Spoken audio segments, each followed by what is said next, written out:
딱 반발 더 깊게 들어가는 뉴스 프레스룸입니다. 국민건강보험공단의 보고서에 따르면 소위 말하는 월급쟁이와 의사의 한 달 수입 무려 6배 가까이 차이가 난다고 합니다. 이공계생들한테 왜 의대로만 몰리냐라고 뭐라고 할 게 아니지 않나 싶네요. 프레스룸 지금 시작합니다. 윤석열 대통령이 대통령실의 인적 개편 문제와 관련해 내실 있고 실속 있게 하겠다고 답했습니다. 일각에서 제기된 대폭 쇄신 가능성에는 일단 선을 긋는 모습이었는데요. 이 소식 잠시 후 전해드립니다. 국민의힘 주호영 비대위가 조금 전 인선을 발표했고 잠시 후 공식 출범합니다. 비대위가 출범하면 자동 해임되는 이준석 대표는 장외 여론전을 이어가고 있습니다. 국민의힘 소식 준비했습니다. 민주당 전당준비위원회가 당직자가 검찰에 기소되면 당장 직무 정지가 되는 내용을 담은 당원 80조 개정을 의결했습니다. 이제는 하급심에서 금고 이상의 유죄가 나와야 직무 정지라는 건데 관련 찬반 논란까지 짚어봅니다.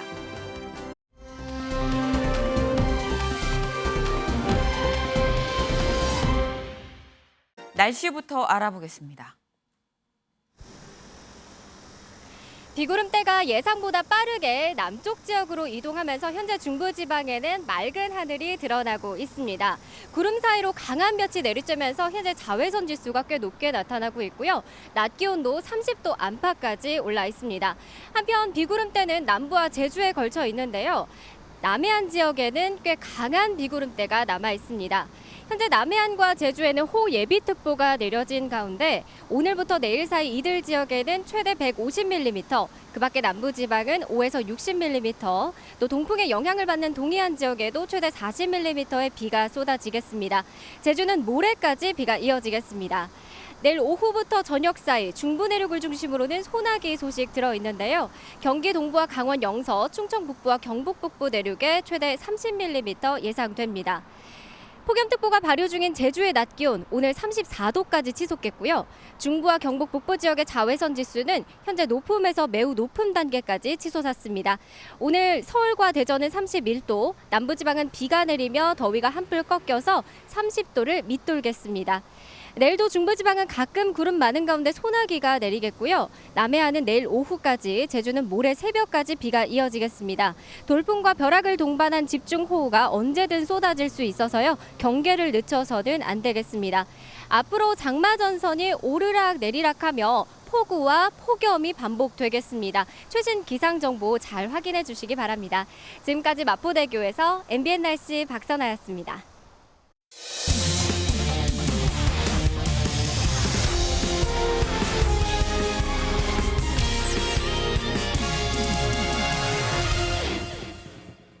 네, 즐거운 큐시투의 시간입니다. 오늘의 첫 번째 소식 김현 기자가 준비했죠? 네, 그렇습니다. 제가 준비한 아이템, 이 취임 100일 앞둔 윤석열 대통령 드디어 인적 쇄신 단행입니다. 윤석열 대통령이 오늘 출근길에 인적 쇄신과 관련해서 처음으로 입장을 밝혔습니다.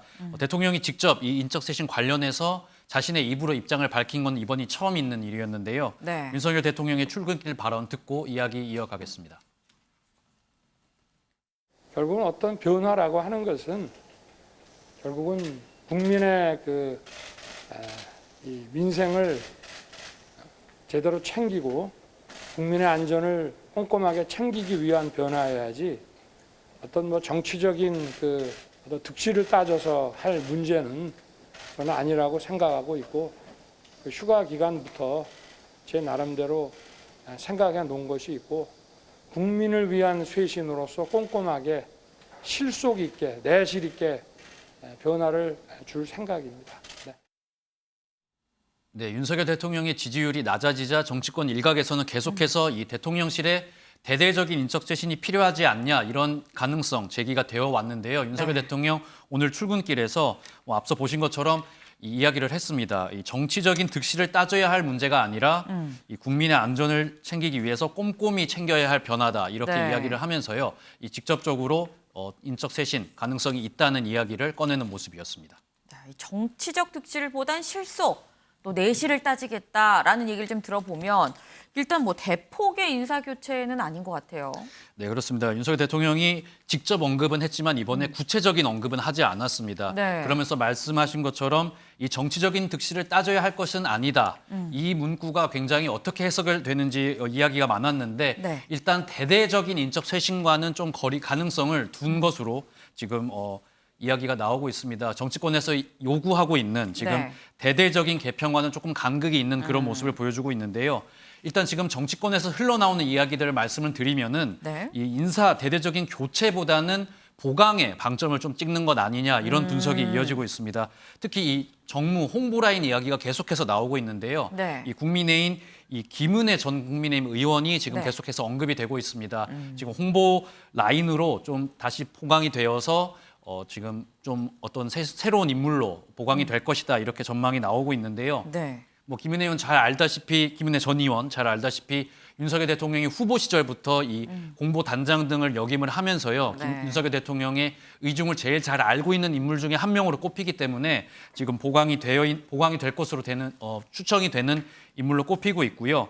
이 홍보수석 보강과 더불어서 네. 이 홍보실 보강과 더불어서 정무실에도 조금 더 인적 보강이 있지 않겠냐. 교체보다는 보강에 방점을 찍은 어떤 발언이 아니었냐 하는 해석이 이어지고 있습니다. 네, 일단은 현재까지 나오는 얘기를 좀 종합해서 본다고 하면 기존의 인사에, 그러니까 기존 뼈대에 사람을 좀 더 충원하는 보강을 하는 이런 형식이 되지 않겠느냐라는 얘기가 흘러나오고 있습니다. 소종섭 위원님, 네.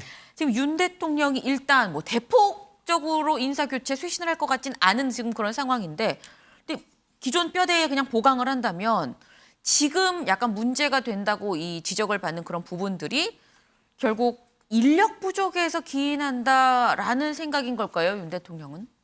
그 쇄신이라는 의미 자체가 반감되겠죠. 만약에 이제 아직 대통령의 구체적인 어떤 구상이 드러난 건 아니지만 네. 현재 대통령의 워딩이나 지금 김현 기자가 얘기한 것처럼 전체적으로 받아들여지는 그런 흐름들이 대폭적인 쇄신보다는 일부 인사들을 보강하는 선에서 그치지 네. 않겠느냐라는 것이 대체적인 관측이기 때문에 네. 그렇게 되면 사실 쇄신이라는 뭐 단어를 쓰기가 좀 어렵지 않나 이렇게 좀 보여지는 겁니다.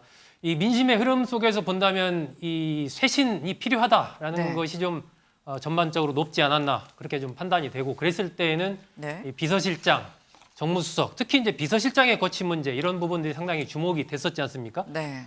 그런 정도의 어떤 인적 변화가 있어야 이제 쇄신이라는 단어를 쓸 수 있을 텐데 현재 대통령의 의중은 그것보다는 좀 더 현재 대통령실 인사들에 대한 보강을 통해서 좀 내실 있는 일할 수 있는 쪽으로 가겠다라는 것으로 보여지기 때문에 네. 큰 폭의 쇄신은 이루어지지 않을 가능성이 커 보이는데 이런 부분들이 과연 이제 그동안의 윤석열 정부 지난 100일에 대한 평가 속에서 민심의 흐름에 부합하는 것인가에 대해서는 좀 의문입니다. 네. 과연 그렇게 보강하는 정도의 인사들을 통해서 현재의 이 국정 운영의 어려움을 돌파할 수 있을 것인가? 여기에 대해서는 저는 조금 글쎄요, 상당히 좀 그 대통령의 선택이 만약에 그렇게 나온다고 하면 그 이후로도 여러 가지 어려움에 처할 가능성이 있다. 왜 그러냐면 이게 단순히 홍보의 문제가 아니고 메시지라든지 대통령의 일정 관리라든지 이 전체적인 틀에서의 그런 국정 운영의 통합적인 부분에서의 문제들이 그동안에 노출됐었기 때문입니다. 네. 지금 단순히 보강이 아니라 좀 더 대폭적인 정말 쇄신을 해야 될 필요가 있지 않냐라는 이 소속 위원님의 의견도 좀 같이 주셨는데 일단 윤 대통령 어쨌거나 약간의 좀 변화를 줄 것 같긴 합니다. 휴가 기간 동안 좀 이런저런 생각을 좀 많이 한 게 아닌가 싶은데 김현 기자, 예. 이 오늘은 보니까 마이크로소프트 창업자 빌 게이츠를 또 직접 만났어요? 아니면 만날 예정입니까? 네, 조금 전인 오후 3시부터 이 만남이 진행되고 있는 것으로 지금 전해지고 있습니다. 네. 이 빌 게이츠 이사장 한국을 찾았는데 오늘 오전에는 사실 이 김진표 국회의장과 국회의원들과 함께 이 국회에서 뭐 연설도 있었고요. 네. 국회 일정이 예정이 되어 있었습니다. 사실 이때까지만 해도 뭐 국회만 방문하는 거 아니냐 하는 이야기가 뭐 기정사실이었는데요. 네. 오늘 윤석열 대통령 출근길에 네. 빌 게이츠 이사장과 만남이 예정이 되어 있다면서 직접 자신의 일정에 대해서 소개하는 모습도 보였습니다. 윤석열 대통령의 발언 직접 들어보겠습니다. 어려운 나라의 그 국민들이 그래도 공평하게 백신과 치료제에 접근할 수 있도록 많이 노력해온 분이고 저희도 경제적으로 어려운 그런 세계 시민들의 질병으로부터의 자유를 지키고 확대하는 데 동참하기 위해서 오늘 이 소위 보건 정의에 대해서 빌 게이츠 이사장과 얘기를 나눌 그 생각입니다.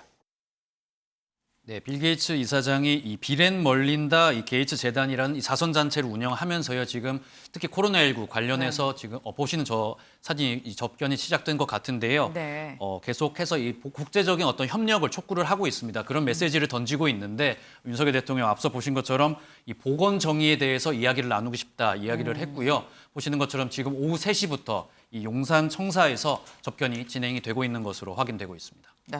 지금 뭐 윤 대통령 보면 일단 대통령실 내부에 대해서도 어느 정도 좀 환기를 좀 하려는 모습도 보이고 또 대외적으로는 아마도 이 빌 게이츠를 만나서 뭐 보건 정의를 얘기한다는 게 결국은 코로나 관련한 얘기를 하는 게 아닐까 하는 생각도 지금 드는 그런 상황입니다. 뭔가 열심히는 하고 있는데 지금 이 윤 대통령 내일이 딱 취임 100일입니다. 이 취임 100일. 우리가 몇 번 취임 100일이 아직 안 됐는데 지지율이 20%대다라는 소식을 전해드렸던 바가 있는데 지금 지지율은 어때요? 네, 그렇습니다. 이 한국 리서치 조사가 여론조사 결과가 하나 발표가 됐는데요. 네. 윤석열 대통령의 국정 운영 이 긍정평가 28%, 부정평가가 67%였습니다.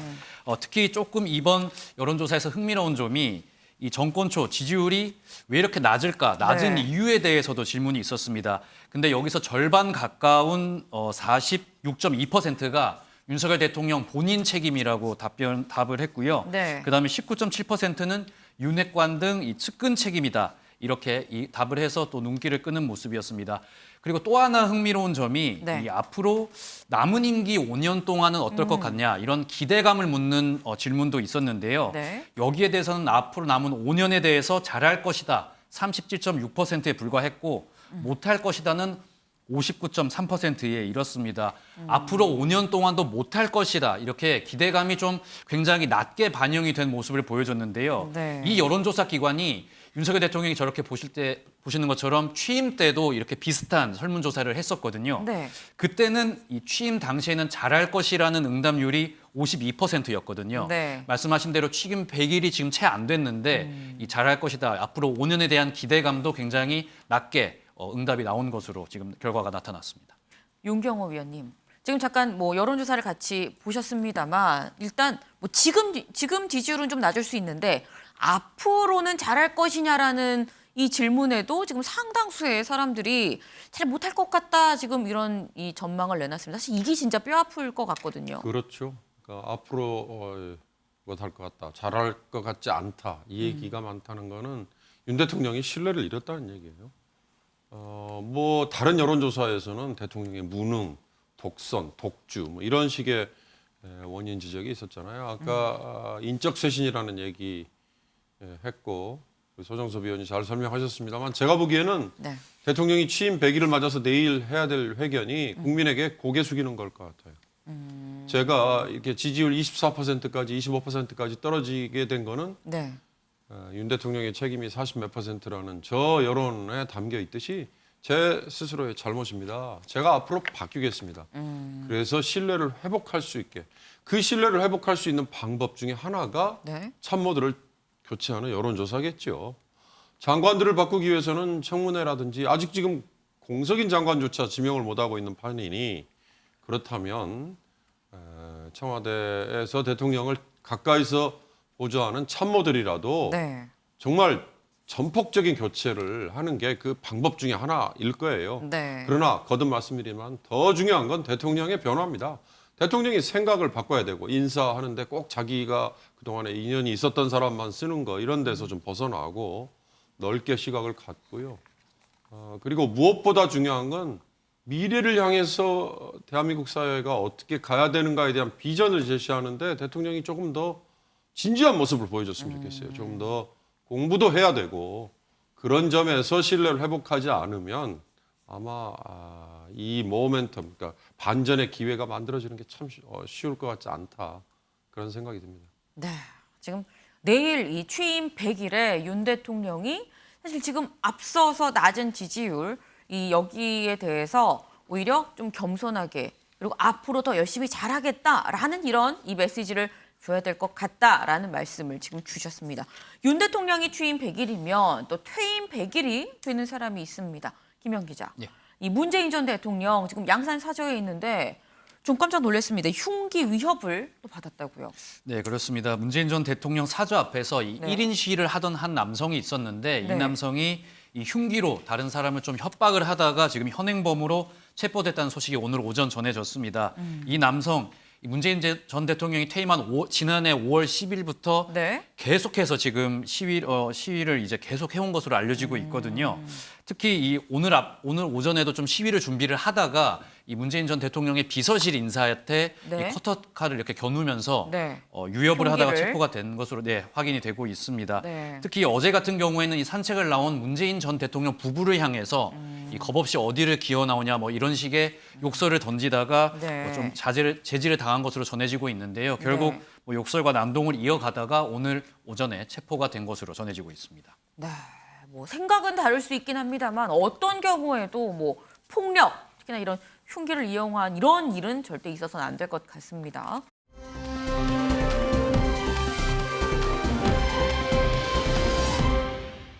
다음 소식 유호정 기자가 준비했네요. 네, 제가 준비한 이번 아이템은 미사일 발사 이준석 대 무대응 윤핵관입니다. 네. 국민의힘 소식 준비했는데요. 이준석 대표가 지난 토요일 작심 기자회견을 한 이후에 언론 대응을 적극적으로 하고 있습니다. 예고한 대로 장외 여론전을 이어나가고 있는 상황인데요.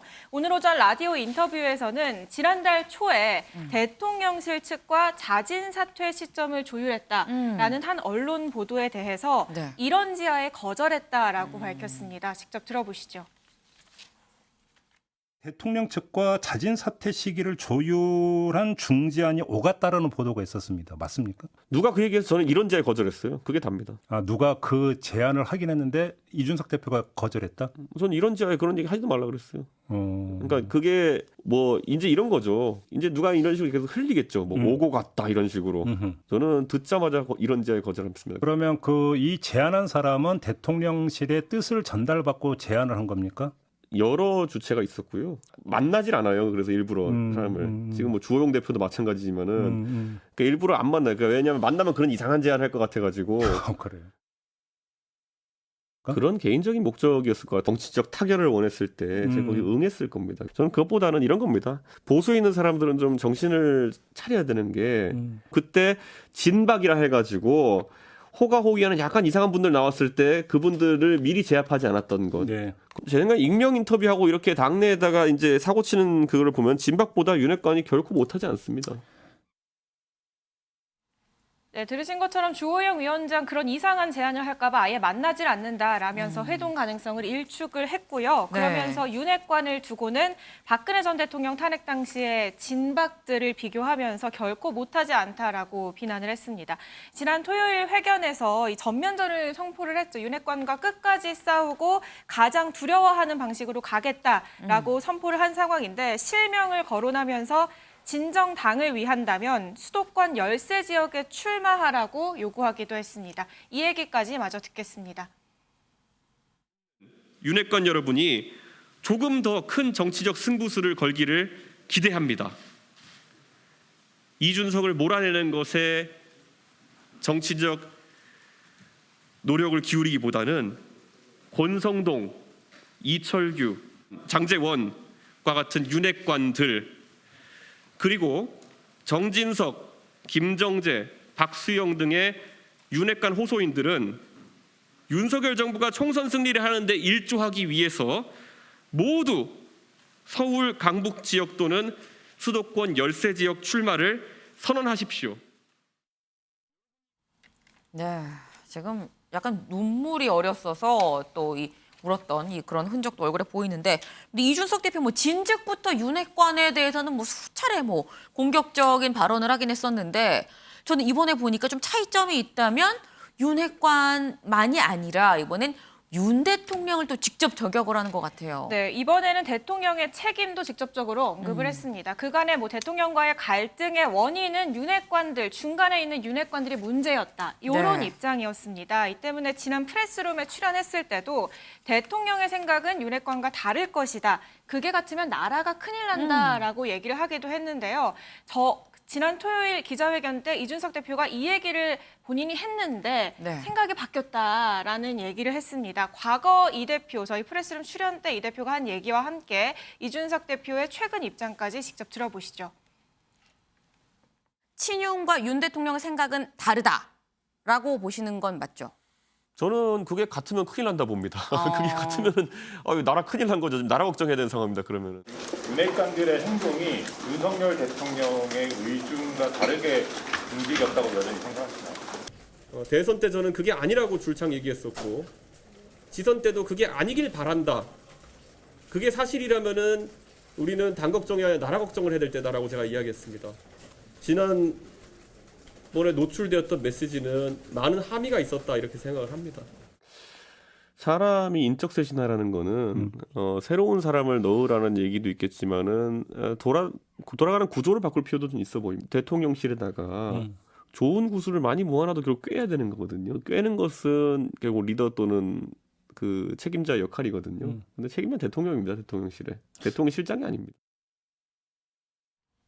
네, 오늘 오전 라디오 인터뷰에서 결국에 최종 책임은 대통령에게 있다, 리더에게, 인사권자에게 있다라고 얘기를 하는 모습까지 보고 오셨는데요. 이 네. 대통령의 내부 총질 문자 유출 이후에 이 대표의 입장이 바뀐 모습입니다. 특히 이 대표, 대통령을 저격하는 발언들이 있었습니다. 대선 네. 당시에 자신을 향한 윤 대통령의 일부 과격한 발언들을 전해드렸다라면서 네. 이런 태도와 발언들이 이준석 때리기 지령이 됐다라는 얘기를 하기도 했습니다.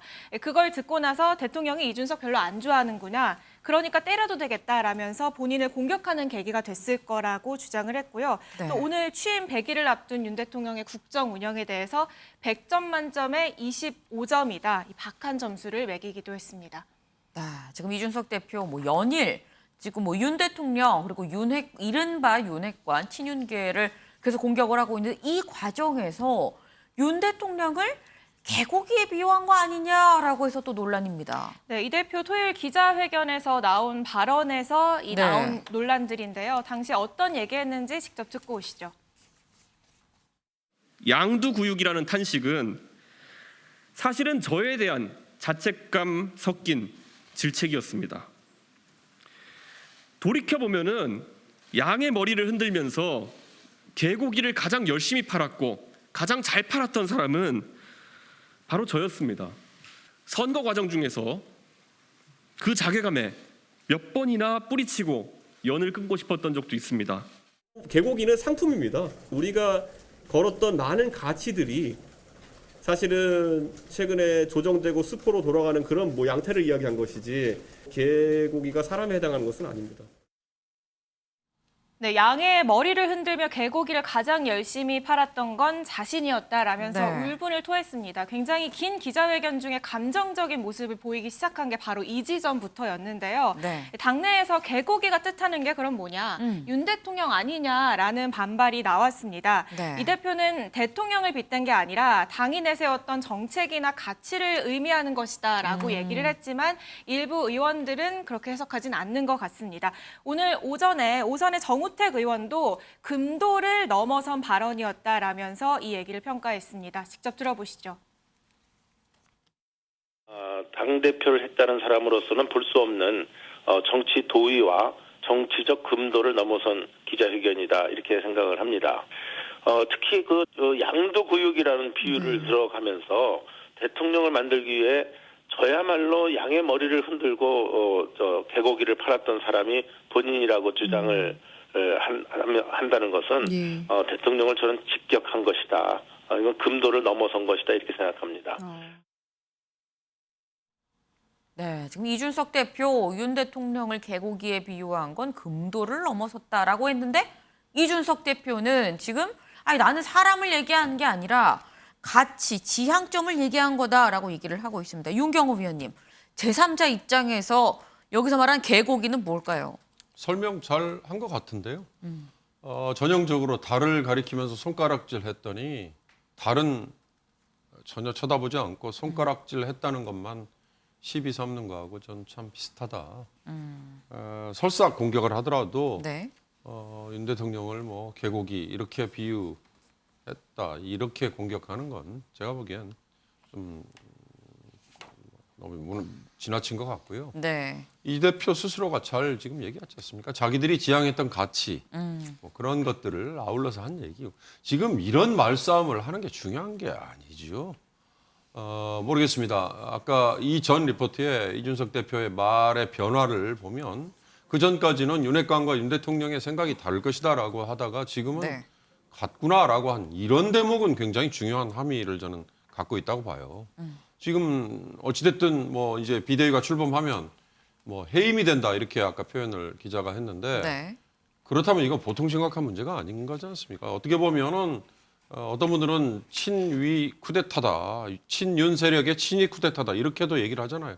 처음에 의도는 그게 아니었는데 결과는 그렇게 지금 가고 있다면 이건 굉장히 중요한 어떻게 보면 민주적인 절차로 뽑은 당대표를 정당 내에서 지금 쫓아내는 꼴이니까 그 쫓아내는 이유가 처음에 시작했던 것처럼 무슨 뭐 성상납이니 뭐 성접대니 이런 얘기가 아니라 전혀 엉뚱한 다른 걸로 그렇게 가고 있다면 이건 민주정당의 위기인 건데 네. 그래서 결국은 대통령을 겨냥했다. 이렇다면 그건 굉장히 심각한 문제예요. 그런 본질을 가지고 서로 논쟁을 한다면 그건 뭐 당의 발전을 위해서 괜찮지만 그렇지 않으면 이준석 대표가 한 얘기처럼 정말 나라 꼴이 걱정이 됩니다. 네. 지금 뭐 양두고용 논란은 사실 본질에서 좀 벗어난 거 아니겠느냐. 본질에 좀 더 집중을 할 필요가 있다라는 말씀을 주셨습니다. 지금 이준석 대표 뭐 지난 토요일 기자회견을 시작으로 해서 계속해서 지금 모든 화제의 지금 중심에 있는 그런 상황입니다. 이수아 기자. 네. 그러다 보니까 뭐 여야를 막론하고 지금 각종 이 대표에 대한 뭐 평가, 첨언, 조언이 지금 나오고 있어요. 지금. 네, 우선 당내 반응부터 좀 살펴보면요. 네. 주호영 비대위원장은 안타깝다는 반응을 내놨습니다. 그러면서 이 대표에게 이 당원과 국민들이 어떻게 볼지 좀 고려해달라라고 당부의 말도 했고요. 홍준표 대구시장은 더 이상의 이준석 신드롬은 없는데 네. 아직도 1년 전 상황으로 착각하고 이 대표가 때를 쓰는 모습 보기에 참 탁하다라고 비판하는가 하면 이 나경원 전 의원도 이 대표가 한 것은 실질적으로 내부 총질에 해당했다라고 말했습니다. 이 대표의 편을 드는 목소리도 분명 있는데요. 네. 일단 국민의힘 바로 세우기를 좀 주도적으로 이끌고 있는 신인규 변호사가 네. 이 홍준표 시장을 향해서 이준석 신드롬은 없다고 홍 시장이 말했지만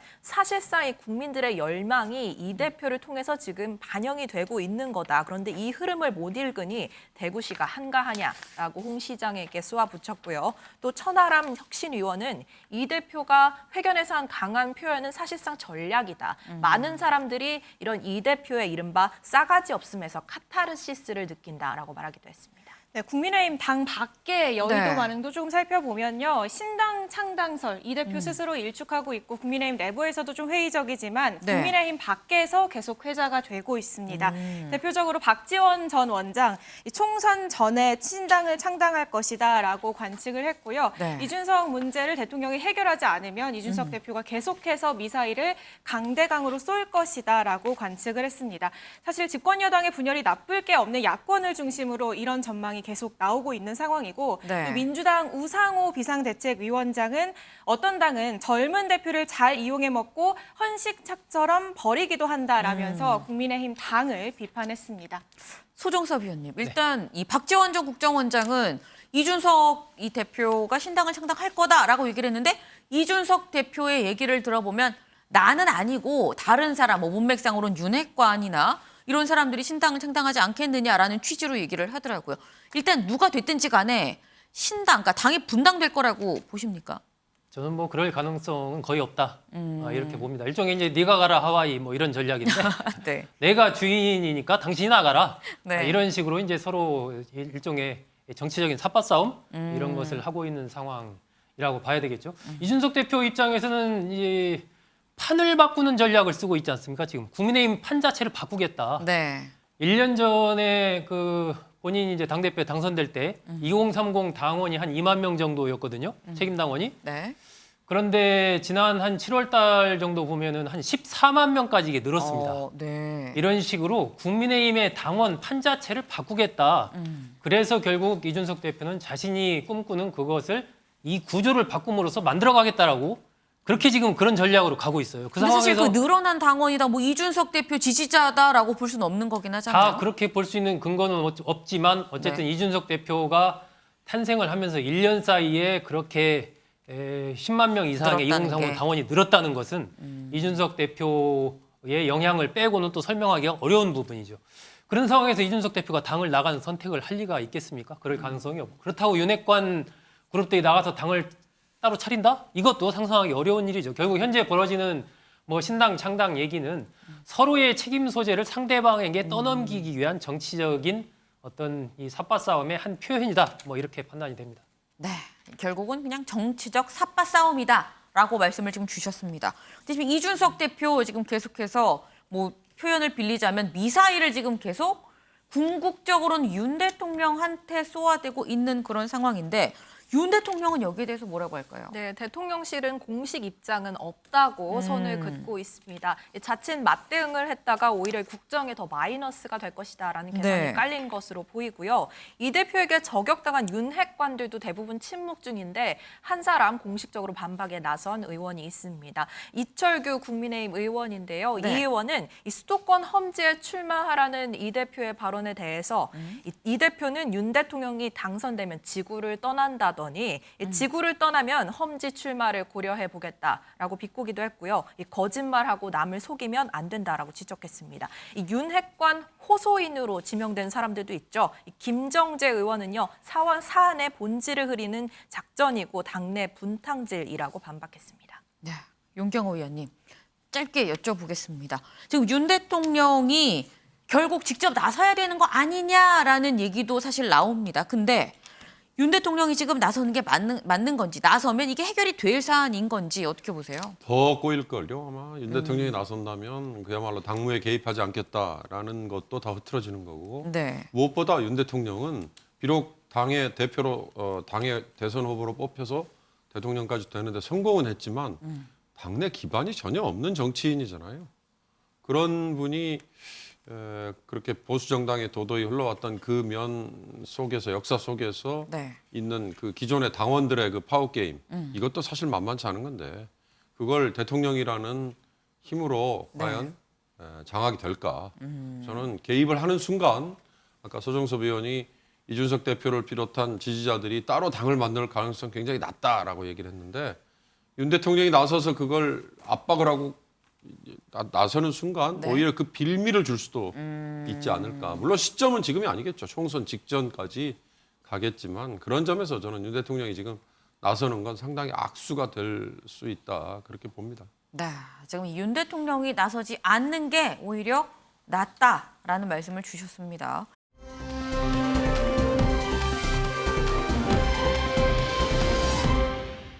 다음 소식 김현 기자가 준비했네요. 네, 그렇습니다. 세 번째 아이템, 이 논란 딛고 오늘 다 돌린 주호영 비대위 과연 순항할까입니다. 네. 오늘 국민의힘 비대위 의원총회에서 비대위원 명단을 발표하면서 공식적으로 출범을 했고요. 이제 당 지도부는 완전히 비대위 체제로 완전히 넘어간 공식 전환된 상황입니다. 사실 이 비대위 전환 중에 가장 큰 관심을 모았던 건 이 비대위원 구성이었는데요. 네. 당연직을 포함해서 총 9명으로 구성이 됐고 조금 전인 오후 2시 의총에서 이 9명 이 이름이 거론이 됐습니다. 네. 주호영 비대위원장의 이 발표 모습도 영상으로 저희가 준비했습니다. 직접 만나보시죠. 비상대책위원회 구성을 위하여 권성동 원내대표와 성일종 정책위 의장을 포함해서 엄태영, 전주혜, 정양석, 주기환, 최재민, 이소희 등 8분을 비상대책위원으로 임명하는 안을 제안드리겠습니다. 비대위원회는 당헌 당규상 당연적으로 규정되어 있지는 않습니다만은 지금까지 비대위원회를 구성하면서 원내와의 소통이나 협조를 위해서 원내대표와 정책위 의장이 빠졌던 적은 없습니다. 그래서 이번에도 이 두 분을 포함하고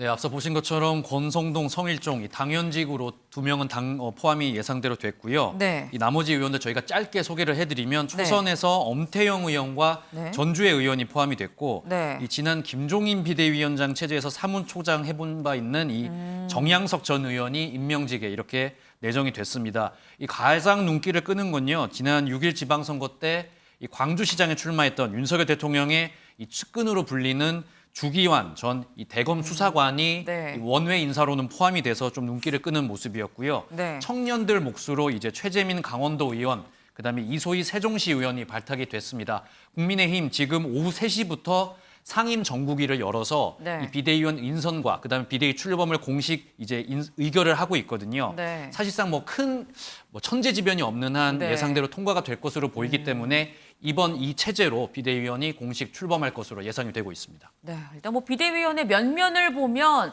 누구지 하는 분들이 꽤 있을 수 있을 것 같습니다. 뭐 정치적으로 이게 크게 뭐 경력이 있고 중견 의원이 포함됐다거나 이러진 않은 그런 상황인데 김영 기자, 주호영 비대위원장이 비대위원을 인선하는데 사실 구인난에 시달리고 있다라는 얘기가 먼저 있었었거든요.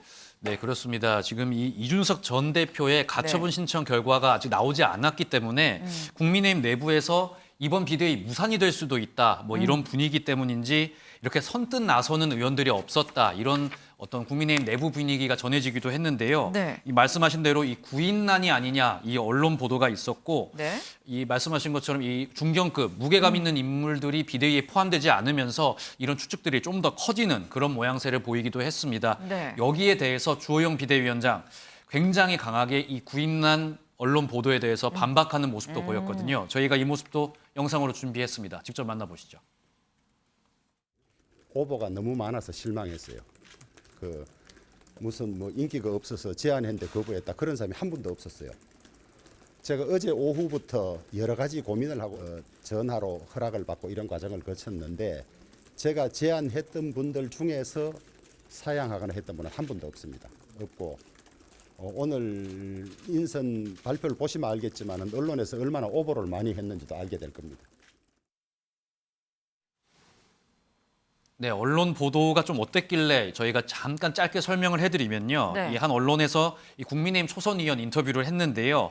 이 익명으로 지금 이번 비대위가 성격도 기능도 불분명하다 보니 네. 좀 이전 비대위와는 분위기가 좀 다르다. 다들 의원들이 좀 고민을 하고 있는 것 같다. 이런 내부 분위기를 전하기도 했고요. 네. 또 다른 국민의힘 비례대표 의원 역시 지금 이번 비대위 어떻게 진행이 되고 있는지 나도 언론을 통해서 지금 듣고 있다. 이렇게 이야기를 하면서 네. 다들 좀 쉬쉬하는 분위기가 있는 것 같다. 이렇게 내부 분위기를 좀 전했습니다. 앞서 보신 것처럼 주호영 비대위원장은 이런 보도에 대해서 굉장히 강하게 해명을 했고요. 네. 내가 제안했던 분들 중에서는 사양하거나 고사한 분은 한 분도 없었다면서 말씀하신 그 구인난에 대해서는 반박하는 모습을 보였습니다. 네. 일단 구인난이 오보였다라고 하니까 그렇다면 더더욱 이번에 이 들어간 비대위원들 뭐 초선 그리고 잘 모르는 뭐 원외 뭐 이런 분들도 있는데 이게 또 다른 뭐 함의를 갖고 있을 것으로 생각이 됩니다. 그런데 눈길이 끄는 게 유호정 기자, 권성동 원내대표가 당연직으로 들어간 게 맞느냐라는 논란이 있었었는데 그냥 들어간 거예요? 네, 사실 비대위 전환에 권성동 책임론이 적지 않게 제기돼 왔습니다. 네. 오늘 오전에 오선의 정우택 의원도 비상 상황의 원인 제공자에게 책임을 묻지 않을 수 없다라면서 공개적으로 사퇴 결단을 요구하기도 했고요. 네. 안철수 의원도 지난주 프레스룸에 찾아와서 이런 얘기를 한 바 있습니다. 들어보시죠. 원내가 네. 스스로 재신임을 묻고 거기에 대해서 의원총회에서 네. 거기에서 결정을 하는 것도 하나의 방법이 될 수 있다. 저는 그렇게 봅니다. 거기에 대해서 통과가 되면 다시 한 번 더 굳건하게 리더십을 가지고 네. 여러 가지 당의 변화를 이끌 수 있는 것이죠. 네, 자동 합류보다는 의총에서 재신임을 받는 절차가 좋지 않겠느냐라는 의견을 낸 건데요. 결국 네. 조금 전 의총에서 이 권성동 원내대표, 그러니까 비대위에 참여하는 것에 대해서 재신임 여부를 물었고요. 네. 기표용지에 익명으로 투표를 해서 찬반 표시를 하는 투표를 해서 최종적으로 재신임을 얻어서 당연직으로 비대위에 합류를 했습니다. 오늘 투표 결과 어땠는지 익명 투표였기 때문에 네. 투표 결과도 좀 궁금하고요. 사실 이런 사퇴 의견에 대해서 권 원내대표가 오늘 의총 전까지만 해도 기자들의 질문에 아무런 답변을 하지 않았거든요. 네. 그런데 이후에는 한마디를 했습니다. 직접 들어보시죠. 구체적인 숫자는 제가 확인을 못했습니다만은 압도적 다수로 재신임됐다고 그렇게 보고를 받고 있습니다.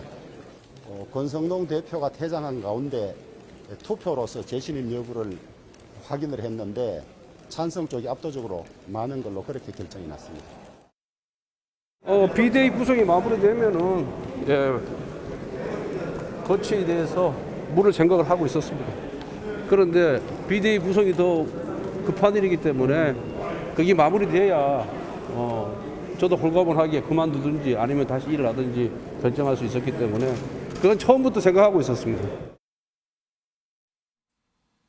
네, 압도적 다수가 재신임에 찬성을 했다라는 게 주호영 위원장의 설명이었고요. 권성동 원내대표는 이 같은 결과가 나온 뒤에서야 원래 재신임을 물으려고 했다라는 입장을 밝히는 모습이었습니다.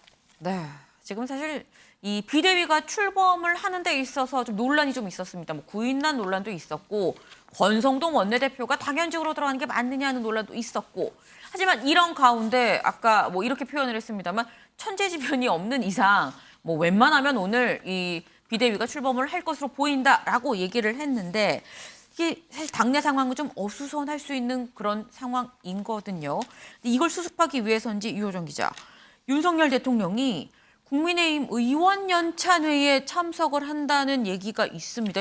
이런 적이 있었나요? 네, 사실 과거 대통령 사례를 보니까 네. 이 여당 거수기 논란을 의식해서 사실 참석한 사례가 없더라고요. 네. 만약에 참석을 하게 된다면 최초의 사례가 되지 않을까 싶은데요. 다음 주 목요일, 금요일에 열리는 연찬회에 참석하는 것을 유력하게 검토 중이다 이렇게 알려졌습니다. 네. 연찬회라 하면은 매년 열리는 이 국회의원들의 일종의 워크숍 같은 행사거든요. 네. 그런데 현직 대통령이 연찬회에 참석하는 이런 이례적인 상황이 일어날 수 있는 상황이고 지금 네. 여당 내에 내홍을 봉합하기 위한 그런 자리가 되지 않을까 예상이 되고 있습니다. 네, 아마도 만약에 윤 대통령이 정말 이 국민의힘 의원 연찬회에 간다면 당 대통령실이 뭐 혼연일체다, 한마음 한뜻으로 뭐 열심히 해보겠다라는 거를 보여줄 수 있는 이 상황이 되지 않을까 싶은데, 근데 관건은 또 민심이 또 그렇게 받아들여야지 또 효과가 있는 건데, 유호정 기자, 지금 여론조사로 드러난 지금의 민심을 좀 짚어봐야 될 것 같아요. 네, 국민의힘 내분 책임 누구에게 있냐라는 질문에 국민의 절반 이상이 윤 대통령과 윤핵관을 지목을 했습니다. 윤핵관의 책임이다가 35.5%, 윤 대통령의 책임이 28.6%, 그 네. 뒤를 이준석 대표의 책임이란 답변이 22.5%를 잇는 상황이고요. 네. 그런 반면에 국민의힘 지지층을 대상으로 한 조사에서는 네. 이준석 대표의 책임이다라는 응답이 46.5%로 네. 압도적으로 눈에 띄게 높은 상황입니다. 그 뒤를 윤핵관 그리고 윤 대통령이 책임이다라는 응답이 잇고 있는 상황입니다.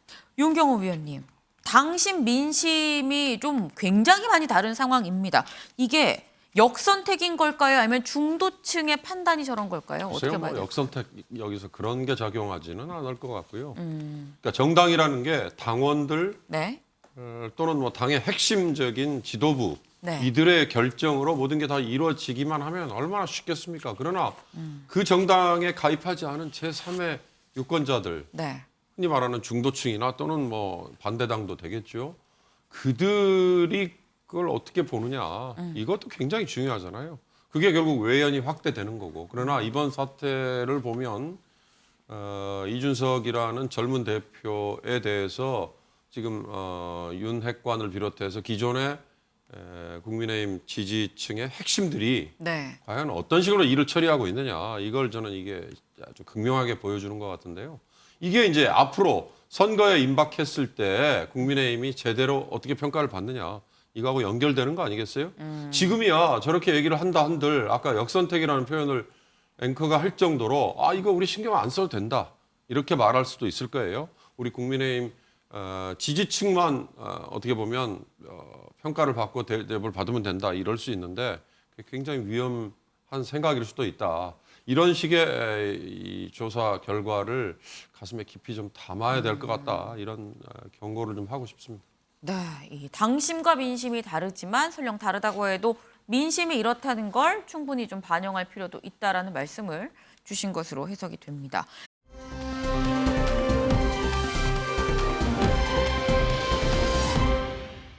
다음 소식으로 좀 가보죠. 이수아 기자가 준비했죠? 네, 민주당 소식 준비했습니다. 네. 제목은요, 이재명 방탄 진통 속 이 당원 80조 개정 의결입니다. 이 민주당 전당준비위원회가요, 전체 회의를 열고 이 당원 80조를 개정할지 논의했는데요. 원래는 당직자가 기소 즉시에 직무 정지가 되는 거였거든요. 그런데 네. 이걸 다 다르게 바꿔서 이 검찰 기소가 되더라도 이 하급심에서 유죄만 안 나오면은 하급심 당대표 1심을 말하는 그렇죠. 거죠. 거기서 유죄만 안 나오면 계속해서 당대표직 아니면 당직자직을 이어갈 수 있는 것으로 했습니다.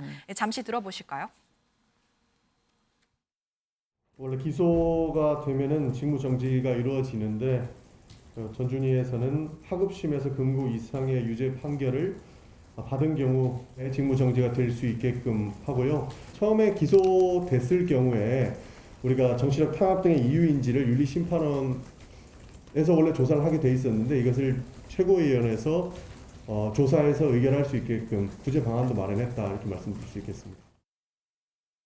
네, 듣고 오셨지만 이 외에도 이 정치 탄압 등의 이유가 있을 경우에는 윤리심판원에 가서 이 징계 처분을 취소할지 정지할지 이걸 정했는데 네. 이 윤리심판원 말고 최고위도 좀 이 과정에 개입할 수 있도록 당원에 개정을 했고요. 또 오늘 전준위에서 의결된 당연은 바로 이렇게 되는 게 아니라요. 이 내일 비대위를 거쳐서 네. 이 당무위, 중앙위의 의결을 통해서 효력이 발생할 예정입니다. 네, 일단 뭐 좀 더 절차가 남아있긴 합니다만 어쨌거나 큰 흐름은 그냥 이렇게 좀 개정이 되는 듯한 그런 상황인데 뭐 안교백 위원장이 오늘 오전에 또 그랬었죠. 당원 80조 개정, 그러니까 지금 말한 이런 부분은 당을 지키기 위한 거다라고 얘기를 해서 어느 정도 예상이 됐었던 부분입니다. 그런데 이수아 기자, 네. 또 마찬가지로 비명 쪽, 반명 쪽의 반발도 그래서 예상이 또 됐었잖아요. 네, 안 위원장은 이게 한두 사람을 위한 개정이 아니라고 굉장히 강조를 했습니다. 네. 아무래도 이재명 의원을 연두에 둔 거겠죠. 그러면서 이미 지난 7월부터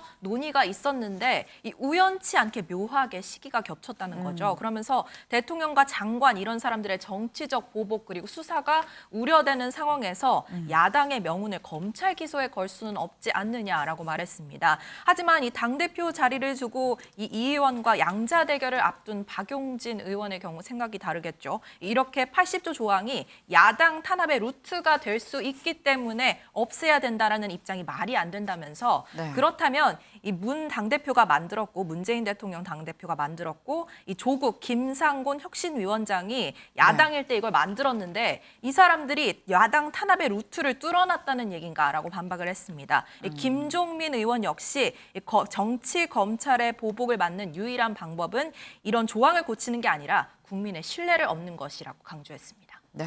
지금 박용진 의원의 얘기처럼 지금 이 개정이 되려고 하는 당원 80조 문재인 전 대통령이 당대표 때 만든 조항입니다. 또 여기에 더해서 지금 뭐 1가구 1주택 정책, 이 문재인 대통령이 당대표 때 했었던 이 정책인 건데 이거를 지금 실거주 실수요자로 바꾼다라고 해서 문재인 지우기 아니냐 뭐 이런 얘기도 지금 나오는 것 같아요. 소정섭 위원님 어떻게 보십니까? 결과론적인 해석이라고 봐야죠. 일부러 문재인 지우기를 하기 위해서 하는 게 아니고 네. 결과론적으로 그렇게 되니까 그거 아니냐라고 얘기하는 건데 그것보다는 오히려 지금 보통 선거에서 패배한 정당의 경우에는 그 이후에 반성 그리고 쇄신을 통해서 국민의 신뢰를 얻으려고 하는 것이 일반적인 어떤 정치권의 문법이었고 그동안 그렇게 해왔습니다.